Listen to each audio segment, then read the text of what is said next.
definitely, and everything concerning business. We drive it here at Smart24. You can hit me up right now on our Twitter right now at Smart24TV. That's our handle.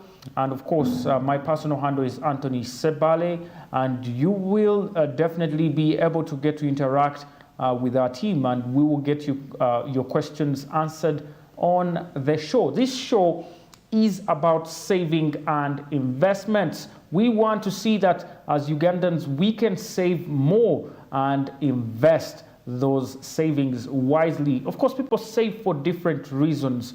People save for vacations, for retirement. People save for different goals, and definitely you must save with a goal. And one of the things you should be looking at as an investor is to save and invest your savings, because that way you will be able to actually make money off of your savings, rather than the old cliche of getting your money into a box and then you break the box at the end of 5 years. That money will have lost value. That's number one.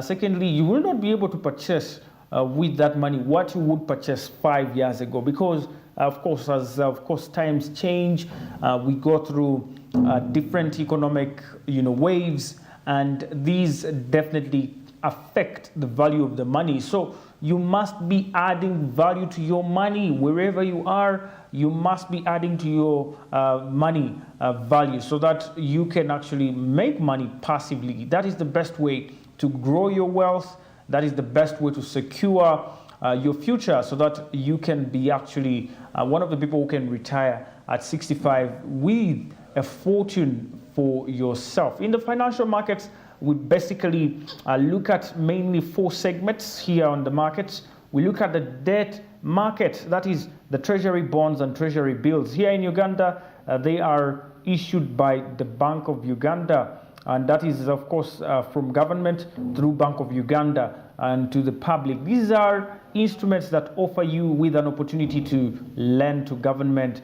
and when you lend to government, definitely government pays back that money with a little bit of interest on that money you have actually lent for a specific period of time. And after the maturity of the instruments, definitely government is able to pay back the initial amount you are actually able to pay. And then we also have the stock markets. These are very, very interesting, and we look at companies that are listed on the Uganda Securities Exchange and track their performance and see where you can actually get to make money off the stock market, how to pick a share. We always invite stock brokers. We talk to different experts in the field. We talk to the Capital Markets Authority and so many other people around the space, so you can first of all get to understand the space. Number 2, get to know how it works. And number 3, get to start to invest your money and make a return on that money you're investing. Now, looking at the stock market performance, it opens, of course, at 9 a.m. and the stock market closes at 1 p.m. East African Standard Time. And this is in East Africa and also here in Uganda in particular. And so we always look at the performance of the previous day of trading. And for this particular day, on a Monday like this one, we look at Friday trades because the stock markets are closed on the weekend.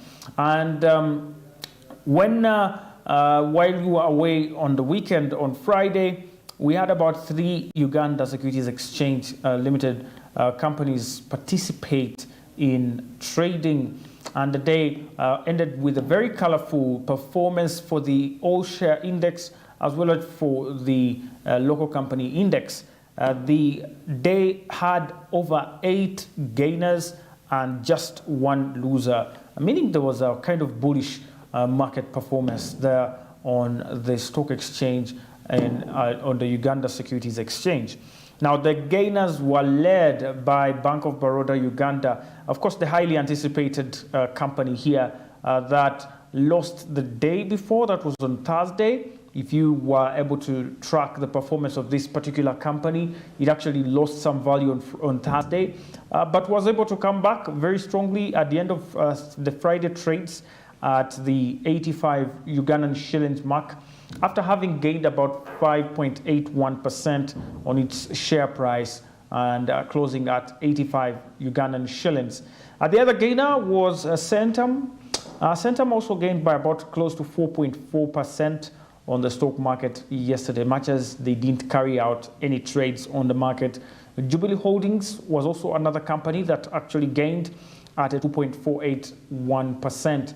And then MTN Uganda, of course, MTN also came out strongly on Friday, and that was with an appreciation of about 1.99% on the stock market here on the Uganda Stock Exchange. There were several other gainers, and I will go through them very shortly. We had EBL, Equity Bank Limited, as well as East African Breweries Limited, among others. Over 8 companies were able to gain on the stock market.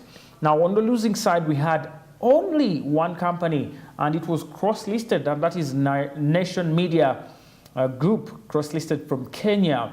And this company on the trading day on Friday lost about 3.79% of their price there on the stock market. Now, regarding the performance of the all-share index, which is the benchmark, if you want to know what's happening in the economy, you will just look at the all-share index. If you want to know how the stock market generally is performing, you just take a look at the all-share index. And when you look at this index on Friday, it soared by over 45.15 points. Seriously, 45 points. And this is a 3.76% appreciation in a single day for this particular all-share index, and closed at over 1,244.6 points. And when you look at the overall week loss, it has reduced to over 2.02%. And also the 4-week loss has reduced to 4.14%. And an overall year-to-date loss, which has reduced from over 20% on the previous day before Friday, that was Thursday, to about 12.39% loss. So we're still on the losing side in terms of the all-share index, but at least we're moving much closer to the positive direction. The local company index, on the other hand, decreased because of the poor performance of some of the local companies, and this was about by 0.45% to close at 271.27 points. And when you look at the 1-week loss for the this local company index, it is at 2.46%, and in the 4-week loss, it has shed over 0.95%. And now, if you're wondering how this action, of course, takes place, for starters, this is entirely dependent on how much a particular stock is demanded.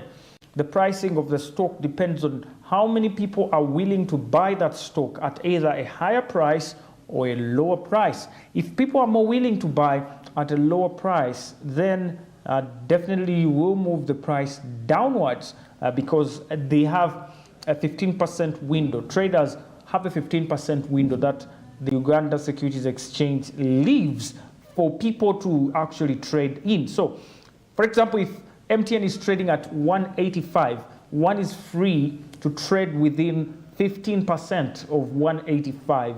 And this is, for example, 186, 187, 190, so long as that particular figure is within 15% of that price at 185, either higher or lower.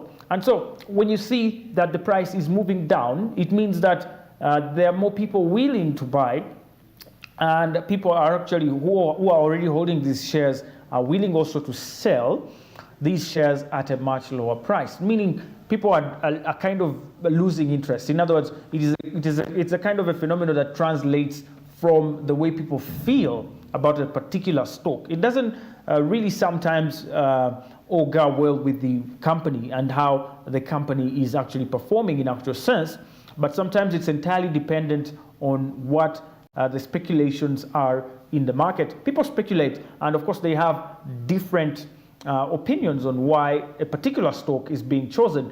They do have for example, when you have a company declaring dividends every now and then, and you're seeing people buying stock, it means definitely people are going to put that stock on demand because people are looking forward to a dividend. So you will find that price moving in a particular positive direction.